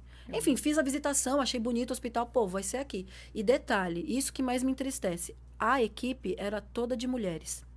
E elas me trataram super mal, super mal. Eu não sei o que aconteceu, me deu ansiedade na mesa de cirurgia. Elas começaram a rir de mim, começaram a falar, ai, você não já é mãe? Por que você tá rindo? O que vai acontecer? Vai acontecer nada, que você tá nervosa por quê? Nunca teve filho? E aí começou.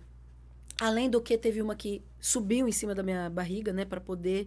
Tem quem faça isso, né? Mas hoje não é mais permitido fazer isso. Aí foi horrível. Depois que o João nasceu, eles não deixaram eu segurar o bebê. Me colocaram num canto, acho que me esqueceram, não sei o que aconteceu. E eu fiquei lá no cantinho do hospital esperando o meu filho não chegava, deu 1 hora, eu meio que anestesiada. Chegou uma hora que eu falei, cadê meu filho? Eu não vou ver meu filho? E aí elas trouxeram, depois de mais de 1 hora. Aí, quando eu desci para tirar a sonda, a mulher puxou a sonda, assim, com toda a força. Eu fiquei com infecção urinária por causa disso. Gente, foi uma experiência horrorosa. E isso me fez mal no puerpério depois, porque me afetou, né? Me afetou totalmente. E até eu entender, quem que me ajudou a entender que tinha sido violência obstétrica? Minha sogra. Eu ia perguntar, você teve consciência disso tudo durante o processo? Não. Aí a minha sogra começou a falar, Dani, isso que você viveu não é normal. Eles não terem dado o bebê, eles terem tirado o sal, isso é violência obstétrica. Você procura saber. Aí eu relatei pros meus seguidores, na época, falei que eu tava me sentindo super mal e tal, no Stories. Aí um amigo meu me mandou uma direct falando assim, ó, liga para esse advogado, porque esse advogado ajudou a minha esposa, porque minha esposa sofreu algo parecido e ela ganhou. Aí hoje esse advogado é meu advogado. E a gente já ganhou essa causa. Então, assim... É inaceitável, sabe? Coisas que a gente passa, assim, quando a gente vai ter filho. E a gente não precisa... tão vulnerável, cara, alguém fazer isso, eu acho muito absurdo. É muita falta de mal. sensibilidade. Ainda mais por ser mulher, sabe? Por serem todas mulheres. Tipo, eu acho que elas ficam tão acostumadas a ver as mulheres com dor e tudo mais, que uma hora chega... Vira comum, vira normal, comum, vira né? normal, Rotineira. e aí perde um pouco, sabe? Mas... A Demi vai trabalhar de outra coisa, então, né? Pois é, porque isso que eu aí ia falar, precisa mas de não tem que ser sensibilidade. assim. Tem que... Muito pelo contrário, você tem que ver isso todo dia e Ser não precisa- humana, o mínimo. Isso, não precisa sentir na pele, mas ser humana, ser empática, sabe? Mas assim, não aceitem isso, porque a gente não precisa, não merece, não precisa passar por isso. E hoje existem leis, né, que nos defendem e que podem nos indenizar, pelo menos, para que isso, quem sabe, né, não aconteça de novo, quem sabe o hospital não... eles não estão nem aí, pra falar a verdade, né? Não sei se adianta, mas pelo menos indenizar a gente consegue, sabe? Eu acho que é tão pessoal, assim, sabe? Essa questão médica. Eu acho que tem uns médicos tão humanos, tão humanos. Tem uns que você fala, gente, pra que tá aqui? Vai, sei lá, Mas é vai, difícil, vai a gente numa sempre loja, fala aqui entendeu? sobre médicos e a gente fala sobre a dificuldade de achar, principalmente, outro dia eu tava vendo, eu tinha marcado uma especialidade pra Helena, no convênio era uma data, E no particular era outra. Gente, eu já briguei com o médico por causa disso. E eu falei, gente, mas assim, por que no particular tem antes e no convênio? Qual que é a diferença, né? Sendo que você paga o convênio não é barato.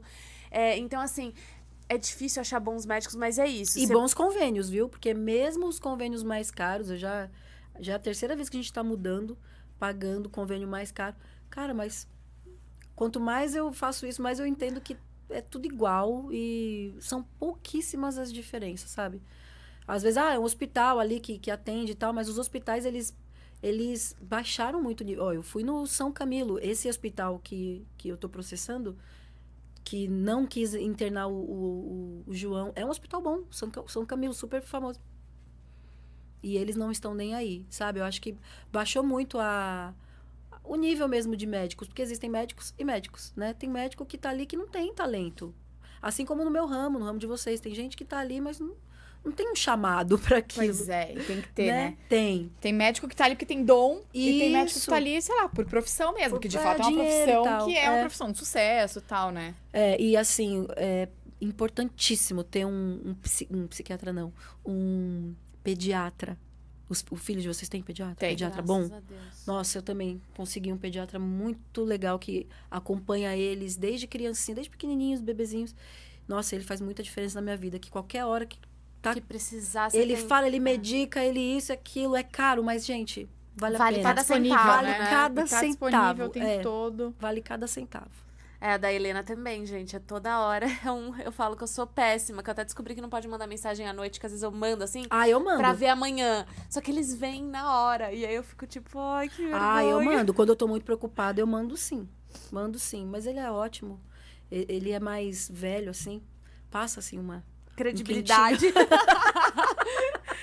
Mas é Os doido novinhos isso. que nos desculpem, mas a minha, eu não sei agora quantos anos tem, mas ela não é velha, mas eu acho ela também. Sim, não. Quando bate a Isso daí. sintonia é Isso. diferente. Eu vi, outro dia eu fui também.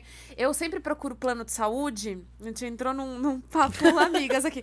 Eu sempre procuro plano de saúde de acordo tem com os dicas, né? hospitais. Dicas. Os hospitais que eu frequento. Então, assim, o meu plano, ele tem que atender o hospital que fica perto da casa da minha mãe, que é Isso. esse que eu vou. O hospital que fica perto da casa da minha sogra, que é esse que eu vou. E o Depois hospital eu quero perto da minha dica de casa. hospital. E aí eu sempre frequento esses hospitais. E não necessariamente são nossos mais famosos de Sim. São... Às vezes sim, às vezes não. Mas assim... Eu gosto do Beneficência. Vocês vão nele? Nunca fui. Bom? Foi português, o Beneficência é português. famosíssimo, É famoso, né? é. Beneficência Ele é bom. Eu vou de falar, todos não. que eu levei meus filhos, o que eu mais gostei foi dele. É. Sim, atendimento, a rapidez, os médicos. Eu te passo, porque outro dia, e foi engraçado, o meu médico me indicou um hospital que fica perto da minha casa. E aí comecei a sentir uma dor na barriga, assim, meio absurda. Fui pro hospital. Pensa que me diagnosticaram errado por um exame de sangue que deu um probleminha na biliar, não sei o que. Eu já tenho um pólipo, fiquei super nervosa. Eles queriam, tipo, operar minha vesícula. Só que aí, graças a Deus, não deu pra fazer o exame, tipo, que aí tinha que fazer ultrassom. Assim, eles pediram já todos os exames. Eu não sei, deu muito ruim. E eu falei, cara, eu vou embora daqui, vou no hospital que eu já conheço. E meu médico na hora falou, cara, não é isso. Tipo, não é sua vesícula. É alguma coisa no intestino. E aí eu fui pra outro hospital. E aí descobri que eu tava, tipo, realmente era uma infecção no intestino, não sei o quê. Mas Nossa. pensa operar uma vesícula Por causa do por intestino, que perigo. negligência. Gente, sério, tipo, rindo de nervoso. Não, porque e tem muito disso de negligência, viu? eu fiz... Isso que o João passou, foi total. negligência. Como que a mulher fala, não, dá Tilenol pra um bebezinho de 3... A gente, mas nem eu. E detalhe, né? naquele dia, Mas um nem eu monte ia de liberar mãe... um bebezinho de 2 meses pra voltar pra Pois casa, é. gente. E naquele dia eu lembro que um monte de mãe ficou nervosa, porque, tipo, deu 2 horas, porque eu cheguei lá, tipo, lá 5 horas da manhã, fui ser atendida 7 horas, e todo mundo começou a falar, cadê a médica, cadê a médica? Ou seja, ela já não estava afim, entendeu? E daí, fez isso. Nossa, até hoje eu lembro dela. Gente, então, vou fazer outra coisa, Pois entendeu? é triste. Mas é o Nossa. dinheiro do plantão, né? Paga bem. Esses dias eu tava vendo uma trend falando do quanto que médico ganha aqui em São Paulo. Temos que orar, pedir pra Deus realmente direcionar tudo em relação aos nossos filhos, porque saúde, né, gente, em primeiro lugar, assim. Depois que a gente se torna mãe, realmente, você manter um ser humano vivo é algo que te tira, assim, do estado comum e normal. Nunca mais seremos normais. Acho que até a gente morrer. Às vezes eu falo isso. Eu falo, mas gente, o que você faz o dia inteiro? Eu falo, tento manter 3 crianças vivas. É dificílimo, imagina.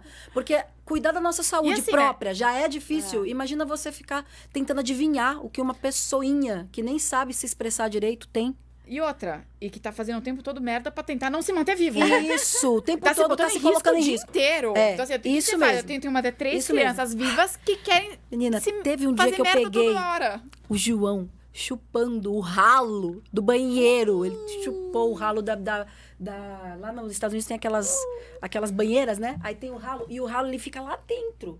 É um ralo que você... Mano, aquilo, a gente quase vomitou quando a gente viu, eu e minha mãe. Tipo, sério, a gente quase vomitou. Então, é umas nojeiras que eles fazem, né? Nossa, muito. Nossa, ele já bebeu água da privada. O João, ele é... Eu não sei se o segundo é mais terrível que o primeiro, se isso é regra. Lá em casa, essa é a regra. O Luke, ele já é... Vocês já viram, né? Os dois são super animados. Mas o João, ele faz tudo que o Luca nunca fez. De beber água da privada, de subir nas coisas. Ontem ele quebrou o lustre. Ele conseguiu se pendurar no lustre. Quebrou o lustre. Ele vai além. Ele vai além. Ele vai além. Ele vai além. Então, é uma pessoinha que a gente tem que estar o tempo todo... Tá vendo? Manter isso aí vivo é muito mais difícil. Ninguém nunca vai gente, entender. Nunca vai tá entender. louco. Só as mães, né? Depois dessa experiência com o João no hospital, você ficou meio traumatizada? Assim, como é que foi? Fiquei. Como é que foi retornar ele para a sociedade? Menina, eu espirrava, você falava, sai. Eu fiquei com crise de pânico, aí eu tive que fazer o tratamento. Saindo do hospital, eu tive pânico. Olha como que é a nossa cabeça, né? Depois que a gente sai... A gente relaxa, né? Que vem as crises. Aí, no caminho, eu já comecei a ter crise de pânico. Eu nem cheguei em casa, já fui pro hospital. Aí, fiz tratamento psicológico durante uns 6 meses, assim, de choque, porque realmente eu tinha muita crise. Mas eu sou meio contra tomar esses remédios controlados. Porque como eu já tomei muito remédio controlado, hoje eu tento, ao máximo, ser natural. E aí, eu comecei a fazer tratamento com homeopatia, com suplementação. E deu super certo pra mim. Mas eu fiquei 4 meses isolada com ele. Porque a médica manda também, né? Os médicos mandaram, não pode agora... Né? A imunidade dele tá... Aí ele fez tratamento de imunidade, imunoterapia. Não sei se a sua precisou fazer. Ela fez com bombinha. Até hoje ele usa. Ele ficou até hoje? Ele ela até ficou hoje. acho que durante 6 ou 8 meses. Direto com bombinha. Qualquer coisa que dá, ele é diferente do Luca. O Luca, ele dá uma gripe, ele tem tosse, sara. O João não sara.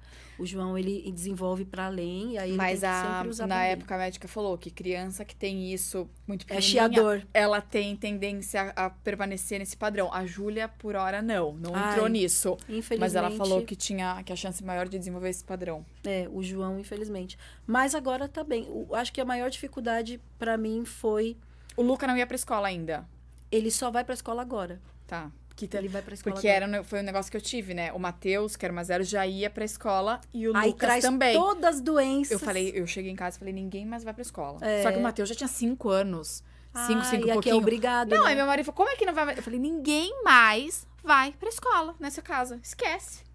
Mas e aí, você conseguiu fazer isso? Imagina, mas surtei. Eu fiquei traumatizadíssima. Então, ninguém vem pra minha casa. Ninguém vai. Espirrou, não entra perto, não chega perto de mim. Não, eu fiquei assim, um pânico assim constante, tipo, qualquer coisa que dava, será que tá bem? E no caso da Júlia, foi uma amiguinha do Matheus, da escola. Ai, gente, não, e a mãe falou, ela está com bronquiolite. Pra que Mas, a mãe falou, ela está com bronquiolite, mas ela dá trabalho aqui em casa, eu vou mandar pra escola. Deu 3 dias, eu tava na UTI com a minha bronquiolite. Gente, que é muita irresponsabilidade. Nossa, isso daí pra mim é uma coisa que me pega. Porque assim, me pega somos também. adultos, sabe? Tipo assim, Isso. cara, como? Pelo amor de Deus. Eu nem saio com eles. Esses dias eles ficaram super ruins. Aí o médico sempre fala, uns 3, 4 dias em casa. Vou ficar em casa. Por que eu vou ficar passando vírus pras crianças? Nem descer no condomínio Mas desse. a minha cunhada fala isso. Às vezes, a minha cunhada fala assim, gente, mas você tá mal pra ir pra escola? Tá mal pra ir no parquinho também, entendeu? Não é porque a escola é a escola. A escola é porque tem contato com as crianças. Tá Vocês mal não pra escola, sentem mal um pro parquinho. pânico quando vocês estão no parquinho, aí a criança tosse e vem aquele... Eu falo, ai, meu Deus, tossindo na cara do Luca. Socorro! É triste. Sabe uma coisa que eu fiquei curiosa? Assim, na verdade, vou voltar pra sua carreira. Volte. Que você foi nomeada 2 vezes no Grammy Latino. Menina, isso foi o máximo, porque eu não esperava. Me conta tudo, que isso é meu sonho. Você canta? Não. Mas eu faço clipe no chuveiro. Gente, foi muito Deus, porque depois daquele processo que eu passei, eu fiquei um pouco desanimada com a música, assim, eu perdi um pouco o amor, sabe, da música. Então, esse álbum, que eu dividi em 2 partes, ele foi produzido durante muitos anos, desde 2017, até antes, porque, enfim, são composições que você vai fazendo, você vai juntando, né? Até 2021, acho que foi 2020, não, 2020. E eu fiz assim, sabe, com aquele sentimento assim, eu tenho que entregar, mas assim, não quero trabalhar esse álbum, porque eram músicas que me machucavam também, porque foi desse processo doloroso. Então não foram 2 álbuns que entraram muito na igreja, inclusive, porque são letras muito pessoais, letras que não tem a ver ali com congregacional. Na verdade, meu estilo nunca foi muito congregacional, mas minhas músicas têm uma linha cristocêntrica, mais teológica, só que esses álbuns não foram assim. Então, o Grammy, ele foi um presente, sabe? Porque, de certa forma, assim, eu concorri como artista independente, porque as pessoas podem falar, mas teve gravadora por trás, que colocou. Então, não teve isso. Realmente foi algo por mérito mesmo. E Deus, né? Deus mesmo, assim... Eu entendi esses prêmios como Deus falando assim, vai em frente, sabe? Vai em frente, você tá no caminho certo, vai dar certo. E depois, em 2021, no próximo ano, a gente concorreu de novo com o mesmo projeto, porque é Catarse lá do A e Catarse lá do B. Eu fiz meio que 2 EPs, sabe? E a gente concorreu. Aí eu falo pra galera que agora a gente vai ganhar. Que a gente vai concorrer e na 3ª vez a gente vai ganhar. Mas só de ter sido nomeada, gente, para. Um sonho, gente. Que incrível. E aí, na 2ª nomeação, a gente foi para Las Vegas, porque em 2020 não dava, né? Não teve, por conta da pandemia. Mas em 2021 a gente foi. A gente foi. Fui eu, o Luca e o André. E eu acho que eu já estava grávida, mas eu não sabia. Nossa. Muito legal. Ou fiquei grávida nessa viagem. Que chique. Uhum. Foi muito legal. Foi um sonho, assim. Um sonho que eu nunca poderia imaginar conseguir naquele momento da minha vida, sabe? E aí me deu mais gás, né? Agora a gente tá produzindo 2 álbuns, um em português e um em espanhol. Porque eu tenho alguns singles em espanhol. Aí começou a dar certo, falei, poxa, realmente, acho que é uma maneira também de eu tentar coisas novas, porque eu gosto de fazer coisas diferentes do meu meio e trazer também coisas novas de lá pra cá. Então tá sendo legal, muito legal, trabalhar esses novos álbuns. Que demais. Gente, eu amei esse papo, amei. Dani. Ficaria mais umas 3 gente, horas é aqui uma delícia. fácil conversando Obrigada com pelo espaço, mulherada que assiste. Gente, Obrigada, adorei. a também gente o papo. adorou também. A gente aqui, minha filha, a gente vem, conversa, faz terapia e ganha presente. Nossa, foi incrível. E a gente dá presente também. E também temos presente Maderê. Hoje, quem assiste a gente sabe que a gente sempre tem um enfeitinho da Maderê aqui na mesa. Que são os 3 porquinhos. Hoje eles foram tomados pra entreter Luca gente, e João. Verdade. Eu nem sabia que era enfeite. Não tem problema. Ai, Que é nossa. outra parceria nossa. E eles super fofos brincando, Muito, né? A gente não, e tinha tem que história. ter. Ele tava com a história do porquinho. Fazendo a história dos 3 porquinhos. Que são brinquedos de madeira, então também... Ele ama. Gente, mandaram um mãe aqui pra mim no ouvido e não é meu. Vem cá, eles não podem vir? Pode, Se claro. você deixar. Lógico, vem. Então deixa eles entrarem, Eles ó. são artistas, eles Fala pra crescem eles entrarem. Na frente das câmeras. Deixa eles virem aqui, ó. Pronto, e eles abrem o brinquedo da Maderê. Nossa, eu vou dar notícia pra eles dos Eles vêm ingressos. até no colo. O Ezra também tá pronto, hein? Eles não vão nem entender Ah, não é a nada. Gabi. Que boca é essa? Ó, vem abrir o presente da mamãe. Cadê o Luca? Tá lá embaixo com o Ricardinho. Ó, João, abre o presente da Filho, mamãe. olha isso. A gente vai ver a patrulha canina. Ó, Padulha Canina. Gente, contrata João. Olha, ele tá cantando na câmera, ó. É aqui, amor. Aqui, João, nessa aqui, ó. Canta aqui. Canta nessa aqui, ó. Olha pra essa aqui. Olha aqui essa luz. Olha aqui. Vem cá. É aqui, ó. Canta, canta. Aqui, ó. Patrulha. Você quer o meu microfone?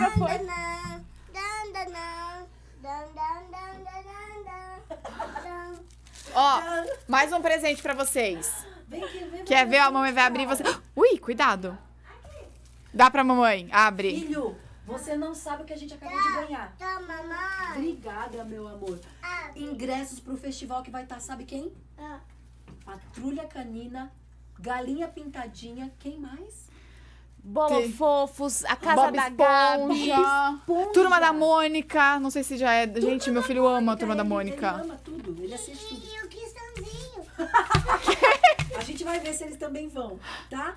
Dan, dan, dan. Vai, agradece a Dan, tia. dan, dan, dan, dan, dan, dan, dan. Obrigada. Dan, dan, dan. E ali também tem brinquedo, ó. Dan, dan. Bom, esse aí vai seguir carreira também. Amo. Esse vai seguir carreira, vai pro Grêmio também. Vai sim. Ele fala que a gente vai ganhar o Grammy, né? Então, gente, Meu Grammy. é isso aí. Pronto. Gente, Ixi, não pode será ver que é uma de comer? câmera. A gente não pode ver uma câmera. Ele veio pronto. Ai, que lindo! Uma borboleta, cara! Você gostou? E ela sai, você pode ser um quebra-cabeça pra você e seu irmão montarem, ó. Gente, é o seguinte, a mãe ficou on, tá bom? A porta se abriu, as crianças entraram, a mãe ficou on, então agora o Momento Off vai acabar. Não é, Rubia? É isso, a gente espera vocês quinta-feira que vem. Se você gostou, não esquece de clicar em gostei, se inscrever aqui no canal. E é gente isso, termina o João encerrando pra vocês o nosso Momento Off. Com Até Patrulha quinta-feira que vem. Canina. Beijos! Beijo. Manda beijo. Mamãe. Oi.